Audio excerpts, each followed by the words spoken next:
आज हम इस वीडियो के माध्यम से उन चीज़ों पर बात करेंगे जिनके आधार पर मनुष्य द्वारा किसी कर्म को करने के लिए चुना जाना चाहिए।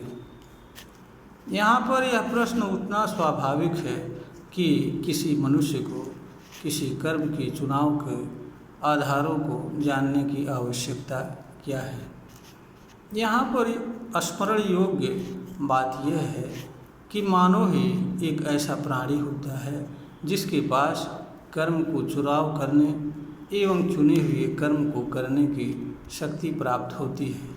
मनुष्य अपने कर्म के चुनाव की शक्ति के माध्यम से स्वयं के लिए ऐसे कर्म का चुनाव कर सकता है जो उसे सुख शांति प्रदान करने वाले हों, सफलता दिलाने वाले हों तथा ऐसे कर्मों को करने से बच सकता है जो निरर्थक हो, जो पीड़ा व दुख का कारण बनने वाले हों और जो मनुष्य को असफलता की तरफ ले जाने वाले हों तथा जिससे मनुष्य की समाज में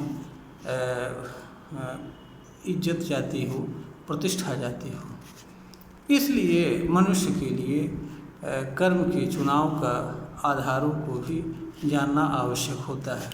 अगर किसी मनुष्य को कर्म के चुनाव के आधारों का सम्यक ज्ञान न हो तो मनुष्य निश्चय ही जो भी कर्म चुना जाएगा उसके द्वारा उस पर हो सकता है कि उसके द्वारा सही निर्णय न लिया जाए और कर्म के संबंध में लिया गया गलत निर्णय मनुष्य के लिए असफलता, पीड़ा एवं दुख के अलावा और कुछ नहीं देता है।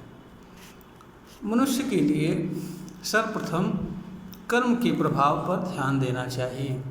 इसका कारण ये है कि मनुष्य का हर कर्म अपना प्रभाव छोड़ता है और हर कर्म का प्रभाव अलग अलग होता है।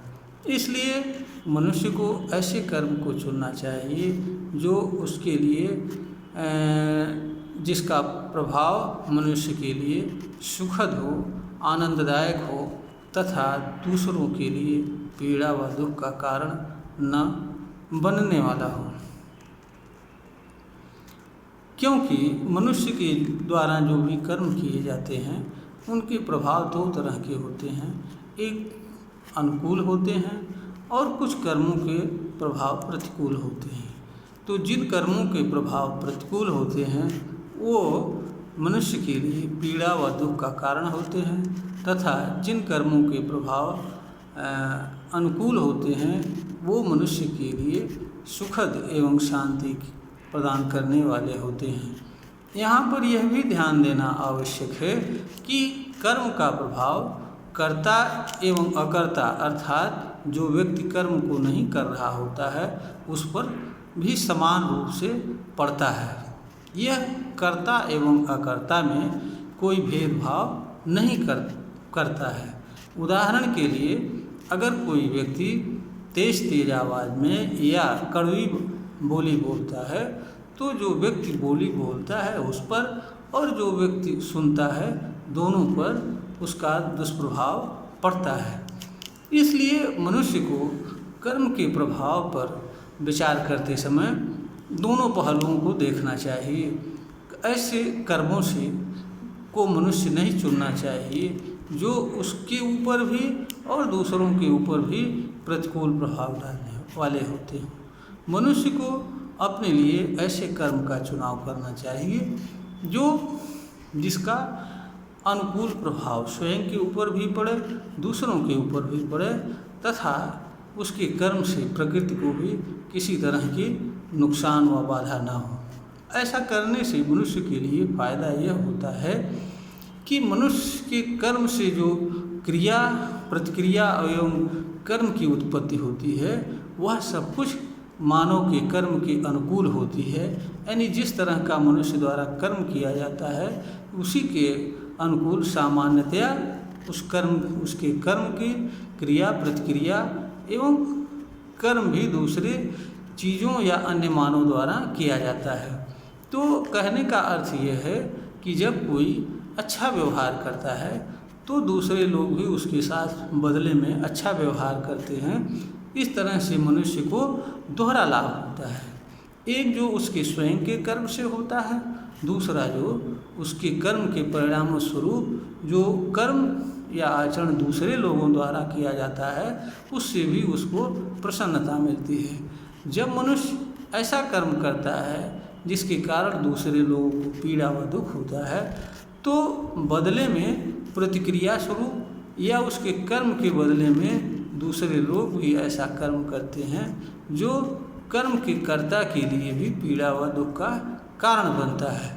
तो किसी भी मनुष्य के लिए यह किसी भी दशा में उचित नहीं हो सकता है कि वह स्वयं के ही कर्म से स्वयं को भी पीड़ा में डाले और उसके कर्म के परिणाम स्वरूप दूसरे लोग भी उसके साथ ऐसा कर्म करें जो उसके लिए पीड़ा व दुख का कारण बने। दूसरी बात, जब मनुष्य कर्म के चुनाव के संदर्भ में विचार कर रहा होता है तो उसे यह देखना चाहिए कि वह किस कर्म को सर्वोत्तम तरीके से कर सकता है। इस पर विचार करने की मनुष्य को आवश्यकता इसलिए है क्योंकि मनुष्य के सामने असंख्य लोगों द्वारा किए गए कर्मों का कर्मफल पता रहता है, उनका विवरण रहता है। उसके सामने अनेक लोग अनेक तरह के कर्म कर रहे होते हैं, उन कर्मों का परिणाम भी उसके सामने रहता है। ऐसे में मनुष्य जो है संभावना यह रहती है कि वह जल्दी सही निर्णय नहीं ले पाता है। इसका कारण यह होता है कि हमारे समाज में कर्म के फल को अधिक महत्व दिया जाता है और कर्म के फल के अनुसार लोगों में कर्म के चुनाव की स्वाभाविक सी आदत है।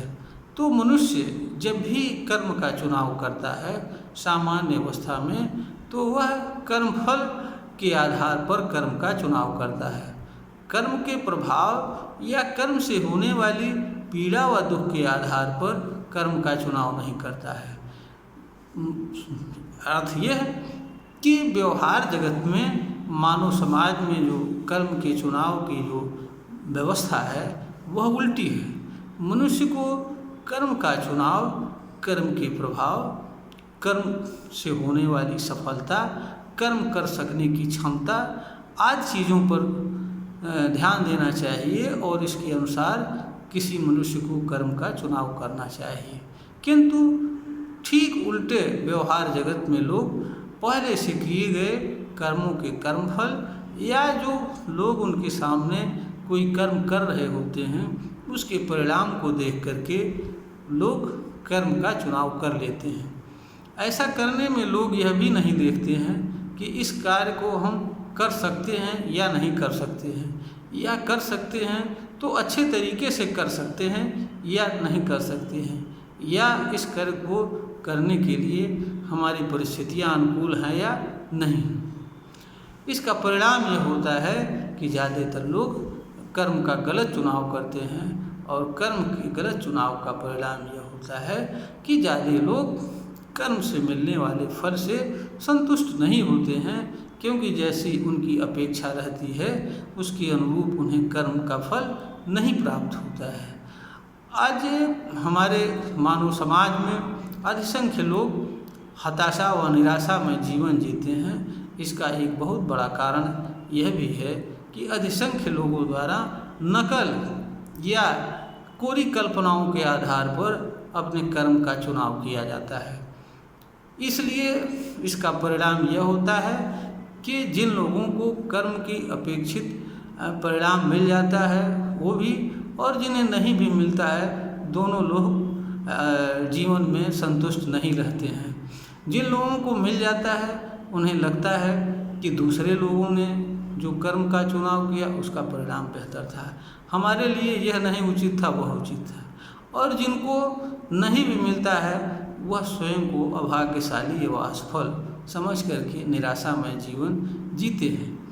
तो हमारे समाज के में कर्म के गलत चुनाव का परिणाम यह है कि अधिसंख्य लोग स्वयं के कर्म से संतुष्ट नहीं होते हैं और असंख्य लोग हताशा व निराशा में जीवन जीते हैं। तीसरा अगला ये है कि मनुष्य को यह देखना चाहिए कि वह किस कर्म को अच्छे तरीके से कर सकता है। अब प्रश्न यह उठता है कि कोई मनुष्य यह कैसे पता करे कि वह किस कर्म को, या कैसे जाने कि वह किस कर्म को अच्छे तरीके से कर सकता है। यहाँ पर विचार योग्य बात यह है कि हर मनुष्य के अंदर अनेक तरह के कर्म को करने का विचार आता रहता है। कुछ कर्म के करने का विचार बार बार आता है, यहाँ तक कि मनुष्य बच्चा जैसे ही होश संभालता है वह उसकी किसी न किसी काम में अधिक रुचि रहती है, किसी काम में कम रुचि रहती है, किसी काम को बार बार करने के लिए प्रेरित होता है। और कुछ बच्चे यहाँ तक तो होते हैं कि वह किसी विशेष कार्य को करने के अलावा किसी कार्य में रुचि नहीं लेते हैं। तो जिस कर्म को करने में मनुष्य की रुचि बार बार लगती हो या बार बार किसी कर्म को करने के लिए प्रेरित होता हो, तो ऐसा कर्म और जिस कर्म को करने में मनुष्य को सफलता और संतोष मिलता हो, प्रसन्नता मिलती हो, संतुष्टि मिलता हो, ऐसे कर्म को समझना चाहिए कि मनुष्य सर्वोत्तम तरीके से कर सकता है। अगला, कर्म के चुनाव के संदर्भ में यह भी जानना चाहिए हर मनुष्य को कि हर मनुष्य के भीतर कोई न कोई जन्म से जुड़ी हुई विशेष प्रतिभा, गुण व कला होता है। यह मनुष्य स्वतः ही जान सकता है और मनुष्य को जब भी कर्म का चुनाव कर रहा होता है तो उसे अपने भीतर छिपी विशिष्ट प्रतिभा, गुण एवं कला के अनुरूप कर्म का चुनाव करना चाहिए। अगर ऐसा नहीं करता है तो उसका परिणाम मनुष्य के लिए उल्टा साबित होता है। उदाहरण के लिए, अगर कोई मनुष्य गाना गाने में अधिक दक्ष है और वह व्यक्ति गाना गाने के कर्म का चुनाव ना करके कुश्ती लड़ने का चुनाव करता है तो निश्चित ही उसे सफलता नहीं मिलेगी। इसी तरीके से कोई व्यक्ति अधिक शारीरिक रूप से मजबूत है और कुश्ती लड़ने में उसकी रुचि लगती है, कुश्ती न लड़ने के बजाय वह गाना गाने का कार्य करता है तो वह कभी भी अच्छा गाना नहीं गा पाएगा, परिणाम स्वरूप वह असफल रहेगा। तो मनुष्य के अंदर जो प्रतिभा छिपी हुई है, जो विशेष गुण छिपा हुआ हो, कला छिपा हुआ हो, कर्म का चुनाव हम हमेशा उसी के अनुरूप करना चाहिए। मनुष्य को ऐसे कर्म को नहीं चुनना चाहिए जो दूसरों के लिए पीड़ा व दुख का कारण बने। मनुष्य को ऐसे कर्मों को करने के लिए नहीं चुनाव करना चाहिए या उन्हें नहीं करना चाहिए जिनका संबंध मानवीय विकारों से हो। मानवीय विकारों का तात्पर्य मानव के भीतर विद्यमान अहंकार, तृष्णा, कामना, लोभ, ईर्ष्या, द्वेष भाव, घृणा आदि से होता है।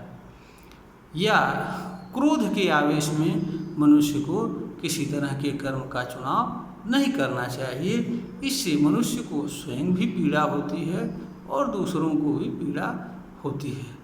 मनुष्य एक चेतनशील प्राणी होता है, उसके एवं अन्य चीज़ों के क्रिया व कर्म का प्रभाव उसके ऊपर पड़ता है। मनुष्य के पास अन्य मानव एवं मानव से भिन्न चीज़ों के क्रिया व कर्म तथा इनके इफेक्ट्स के से बचाव का साधन उपलब्ध होता है, किंतु मनुष्य को अपने द्वारा की जाने वाली क्रिया और कर्म से बचाव का कोई साधन नहीं होता है।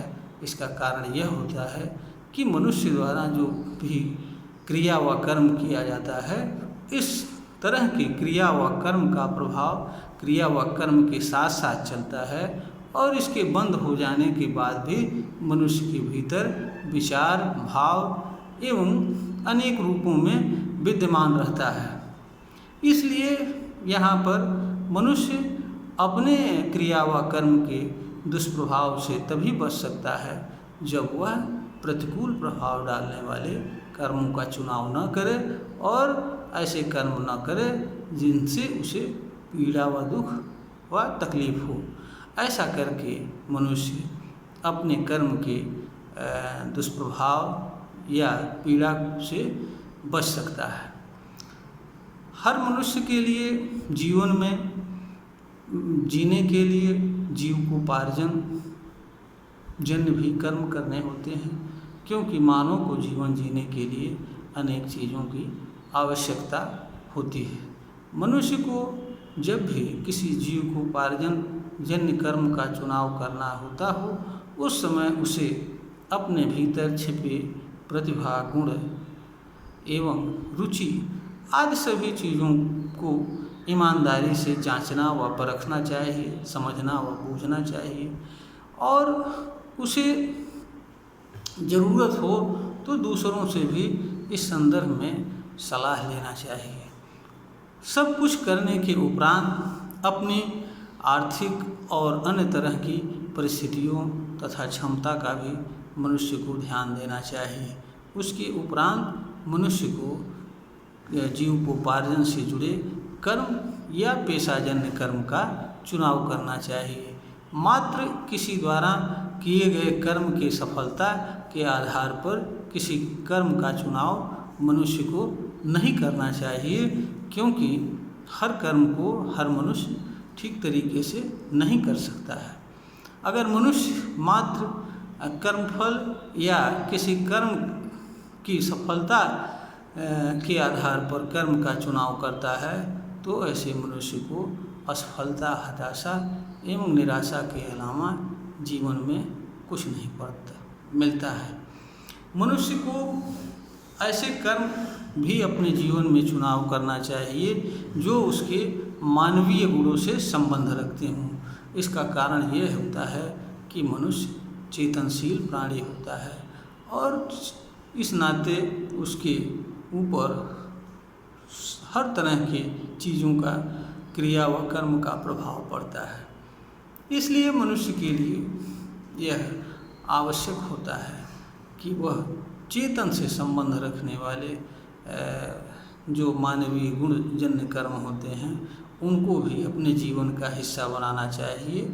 ये कर्म हैं दया है, मानवता है, सेवा है, प्रेम है आदि चीज़ें चेतन से संबंध रखती हैं। इसका कारण ये है कि मनुष्य के कर्म की क्रिया, प्रतिक्रिया और कर्म भी किए जाते हैं। अगर मनुष्य ऐसे कर्म को करता है जिसकी क्रिया व प्रतिक्रिया व दूसरों द्वारा किया जाने वाला कर्म उसके लिए पीड़ा का कारक हो तो भी मनुष्य के लिए उचित नहीं होता है। व्यवहार जगत में सामान्यतः लोग मनुष्य के साथ वैसा ही व्यवहार करते हैं जैसा वह दूसरों के साथ व्यवहार करता है। इसलिए अगर आप अपने व्यवहार व कर्म का आधार मानवता, करुणा, दया, सेवा भाव है, निष्काम भाव है तो निश्चय ही बदले में असंख्य लोग इसी तरह का व्यवहार आपके साथ भी करेंगे। इसका परिणाम यह होगा कि आपको अपने भी कर्म से सुखद अनुभूति होगी और दूसरों के कर्म से भी सुखद अनुभूति होगी और आपको एक अलग तरह के जीवन जीने की अनुभूति होगी, अवसर भी मिलेगा। यह वीडियो ज्ञानवर्धन हेतु प्रेषित किया जा रहा है। श्रोता को अगर लगता है कि यह वीडियो ज्ञानवर्धन के योग्य है तो इसे लाइक करें, सब्सक्राइब करें, शेयर करें।